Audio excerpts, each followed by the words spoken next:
Today's video is going to be all about how we built our raised garden beds. We just built two at our new house along our fence, and it's the same style we built at our old house, and that time it was against the shed.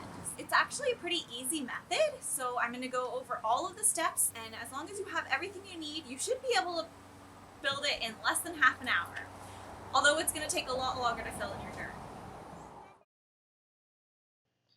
We built two raised gardens over a couple of days, so you'll see that the videos kind of switch depending on what I'm going to be showing. Visit madnessandmethod.com and search for raised garden beds along a fence for more details in this post, including which dimensions we used and how far along the fence you're going to want to place your boards.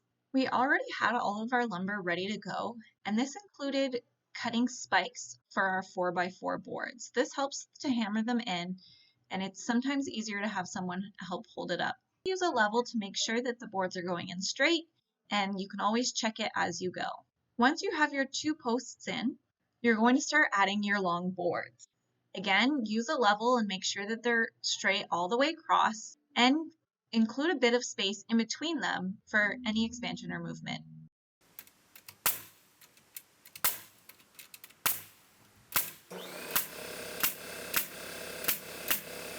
For the front posts, you can use a measuring tape and mark them, or you can use a square to make sure that they're all even with the other boards. The first time we built our garden beds, we installed our top boards first and went down. This time we went backwards, and I felt it was a bit quicker this way, and we made sure to check for level for each board or every other board as we went. The sides are cut in 4-foot sections, and this allows for at least a 3-foot garden area and a bit of backspace. I like to add top boards along the back, and it also blocks off anything from falling back there. Again, make sure to check out madnessandmethod.com for more details about that top ledge. And this was posted on August 25th, 2020.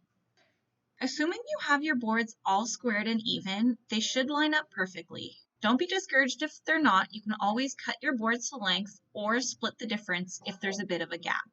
Once all the sides are attached, the last step will be to cut the posts.